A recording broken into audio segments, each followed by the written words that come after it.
Hello and welcome to Frontrunner Motorsport, and it is that time of year again when we go back and look at my predictions for the Formula E 2021 Championship. Now, last year I predicted that champion Antonio Felix da Costa would finish 16th. He of course won. This year there cannot be anything as bad as that. I'm sure there isn't. Let's go through the list anyway. See what's what. I have a score of 6 to beat. I scored 6 points last year. I need to beat 6 this year. So remember to subscribe and let's begin.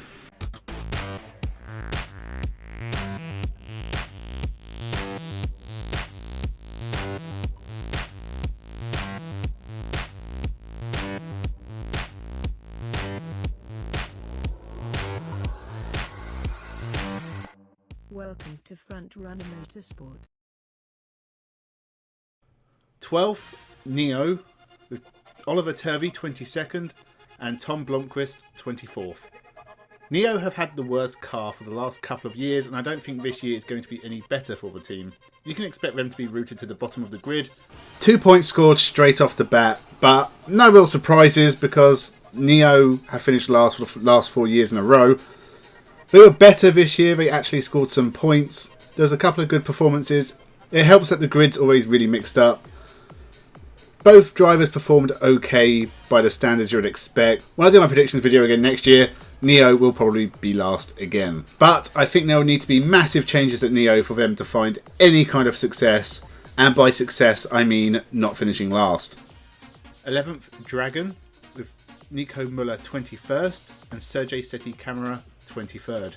And Nico Müller struggled in the series with Dragon last year, scoring no points and only getting a couple of 12th place finishes.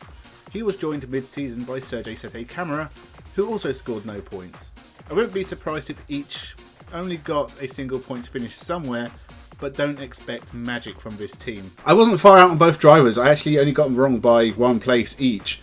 And I got a point for Dragon, so 2 teams in, already 3 points scored. This wasn't a hideously bad year for Dragon. It was a massive step forward from last year. Nico Müller got on the podium in Valencia, although maybe thanks to a lot of chaos around him. But he, in his half season, scored 3 points finishes.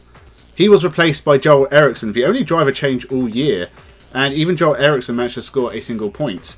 Sergei Seti Camara, he maybe struggled a bit more. He seemed to get caught up in a lot of incidents. But he did get a couple of points finishes, including a good 4th place. So this was a great result, really, for Dragon, even though they're so low down the standings. But if they can make progress next year with a similar team, then hey, they could probably climb up into the midfield. 10th, Mahindra, with Alexander Sims 20th and Alex Lynn 18th. With Jerome D'Ambrosio retiring from Motorsport, Mahindra needed a replacement, and you can do a lot worse than Formula E race winner Alexander Sims, who has left BMW in a move that actually may preserve his career in Formula E, with BMW leaving after 2021. He is joined by Alex Lynn, who replaced Pascal Wehrlein at Mahindra last year, and both drivers can score okay points, but I'm expecting back end of the midfield, a dangerous place in Formula E. It's going to be a hard fight for Mahindra, and I'm open to them surprising me. So I was pretty close with Alexander Sims, but he probably had a slightly better year than I thought, but only just.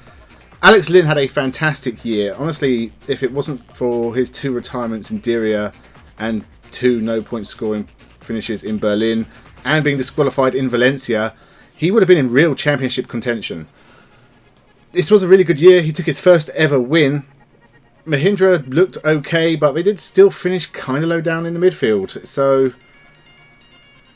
I think they'll be disappointed they didn't finish higher in the end, but this was such a cluster F year. They can't be too disappointed. This is probably about where they should be. And again, they're another team who could go on to be better, maybe top of the midfield next year, if they carry on progressing. 9th, Venturi, with Norman Nato 17th and Eduardo Mortara 13th. Eduardo Mortara is starting his 4th Formula E season with Venturi, and he has won a race for the team back in 2019 in Hong Kong. But he is a midfield runner who is capable of scoring the odd surprising finish here and there. A midfield runner who's capable of surprising finishes. Try a win in Mexico and 3 other podiums leading to 2nd place in the championship, just 7 points behind champion Nyck de Vries. He's going to have to get used to Formula E. He hasn't driven single-seaters since 2017, and it takes time, but he could come good in the second half of the year. Norman Nato did pretty well. He took the final win of the year. He finished about where I said he would finish, and I think he's definitely one for the future if he sticks around. And Venturi can be very happy with 7th in the Constructors. I predicted him to be lower, and they exceeded expectations. 8th BMW, with Maximilian Günther 16th and Jake Dennis 19th. I'm not expecting much from BMW, with them leaving the series after 2021. Maximilian Günther scored 2 wins last year as well as a 2nd place in Marrakesh, but they were the only points finishes he managed. Jake Dennis is a risky inclusion. He has won a couple of races in GP3 back in 2016, but has done very little since. He's raced in various GT series, as well as an awful year in DTM with Aston Martin. I'm expecting a year on par with that for Dennis, with slightly better from Günther, and BMW will flee Formula E with their tail between their legs, never to be seen again. So Maximilian Günther I got spot on, so chalk that up as another point. I think that makes it 4. But I was so wrong about Jake Dennis. Like, honestly, give me -5 for that one, because I said 19th, he finished 3rd. Much better than I thought. He took a win. He was far superior to Günther, who made quite a few mistakes this year. I hope both of them can keep their seat, because I still think Günther's a good talent. This was not a good year for him, though. Jake Dennis looked amazing. I really feel bad for thinking he was going to be round the back of the field, finishing last here and there. BMW didn't do it as badly as I thought, but honestly, they were still only 6th. Nothing amazing. And they're gone now. And we'll see how Andretti do without BMW, but I think it will be more difficult for them. 7th, Audi, with Lucas Di Grassi 12th and René Rast 15th. Audi were a huge disappointment last year, which is probably the reason they're leaving Formula E. They've been a top team since the series began, but cracks appeared in the armour in 2020. This was nowhere near as bad for Audi as I thought. In fact, Lucas Di Grassi took 2 wins, and René Rast put in some of the drives of the season. Both very, very good drivers. With Audi leaving, hopefully they find other employment in the series. I've got a suspicion that Lucas Di Grassi will be in the series next year. I'm not sure about René Rast. That being said, I think Lucas Di Grassi finished 6th. I put him way lower than that, I think 11th or something. And Rast I was a bit closer with. It's a shame to see Audi go, just because they've been mainstays of the series since it began. And, I don't want to see Lucas Di Grassi leave, but he's been either a very good driver or crazy things happen around him, like him getting disqualified for driving through the pit lane this year. He's so entertaining, and I really, really, really hope he sticks around. René Rast is also a great driver. And if Audi, who seem to be expanding into other motorsports, they should take both drivers with them. And we probably won't see them in Formula E if that happens. But we'll have to wait and see. That's honestly probably the biggest thing to wait for during the whole off-season, is to see if Lucas Di Grassi signs with another team. So, look forward to that. As for their season, much better than expected. It's a shame Audi's leaving. We have to move on. 6th, Virgin, with Robin Fries 11th and Nick Cassidy 14th. For the first time in the series history, Sam Bird will not be on the grid in a Virgin. They've kept hold of Robin Fries, who is a good driver and has a couple of Formula E wins. He might surprise, as could his teammate Nick Cassidy. He could help take Virgin to the top of Formula E one day, but not in his first season. One of only 3 drivers debuting this year, and probably the best of them. Obviously, this was a big year for Virgin. The first time Sam Bird wasn't racing for them. They had good drivers though. Robin Fries and Nick Cassidy, that's nothing to laugh at. They are both very, very talented. And I think Virgin will be disappointed if they didn't take a single race win this year. Robin Fries was one of the most consistent drivers all year. He took a good 5th place finish in the championship. I predicted him to finish lower than that, so he did way better than I thought.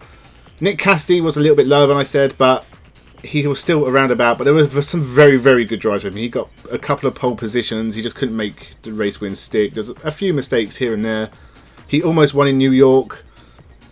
He's definitely going to be a race winner in the series if he's in it for the future.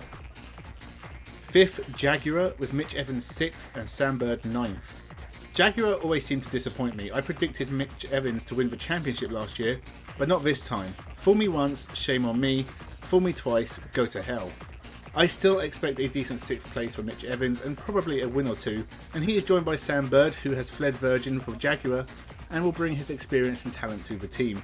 Jaguar could be contenders and finish a lot higher than 5th in the Constructors, but I've been burned before, so I'll go no higher, thank you very much. Well, I've been burned before and now I've been burned again. I have slept on Jaguar because they had a brilliant year. Mitch Evans could have been champion if he hadn't had a fault with his car at the final race. He honestly looked like he was in the top position of anyone to win the championship. I said last year he was going to be champion. He almost did it this year. He finished 4th in the championship in the end, just because it was so close, I think. And Sam Bird was 6th, so he also had a very good year. Bird took 2 wins. I don't think Evans won a race, so what he was doing up at the top, it must have been a really crazy consistent year for him. And when you think he had that last lap breakdown somewhere in the season earlier, really a top season for Mitch Evans. And Jaguar finished 2nd in the Constructors, so I was well off on all accounts. 4th, Porsche, with Andre Lotterer 8th and Pascal Wehrlein 10th. Porsche had a decent enough first year in Formula E and they're only going to get better. You know what? Screw Porsche. I predicted 4th because I really thought they'd take a step forward. I thought we'd start to see them winning races and challenging for consistent podiums. I thought they had 2 very good drivers, big manufacturer coming in, great sporting pedigree. This was Porsche's year. Or at least on the way to their year, I guess. But what the hell was going on with Andre Lotterer? He has literally crashed into everyone this year. At the halfway point of the season, he was last in the standings with 0 points. Now, he did do much better in the second half of the year. And Pascal Wehrlein put in some very good performances as well. Pole position in Mexico, lights to flag win, which he got disqualified. It's been disastrous because they finished 8th again. They haven't so much as taken a step forward as taken a giant leap sideways. I'm just flabbergasted by Porsche. They really should have done better this year, and they haven't. Better luck next year, Porsche. They have retained the same driver lineup. It'll be interesting to see how many people Andre Lotto drives into next year. 3rd, Techeetah, with Jean-Eric Vergne 4th and Antonio Felix da Costa 7th. I'm not making the same mistake as last year. I'm not putting Antonio Felix da Costa all the way down in 16th. He is better than that, and I was wrong. I am only putting him 7th though. I am gambling on Techeetah being overtaken by the bigger manufacturers this year, and it's a huge gamble. But I'm going to put my reputation on the line and say Techeetah 3rd. Watch how wrong I am. Well, you weren't wrong at all. Techeetah were 3rd. They were finally beaten in the Constructors' Championship. And I wasn't that far off with Antonio Felix da Costa. I said 7th, he finished 8th. No more 16th, and actually he finished 1st. Bollocks. Vergne was a bit more of a disappointment because I said 4th, he only finished 10th, and he had a pretty torrid year. There was maybe 3 or 4 really good drives from Vergne. But both drivers got a win. It was enough to keep Techeetah in the top 3. They'll be disappointed, and I'm sure they're going to come back stronger next year. 2nd, Nissan, with Sebastien Buemi 1st and Oliver Rowland 5th. Sebastien Buemi is going to win his 2nd Formula E championship. In all 6 seasons, he has finished in the top 4.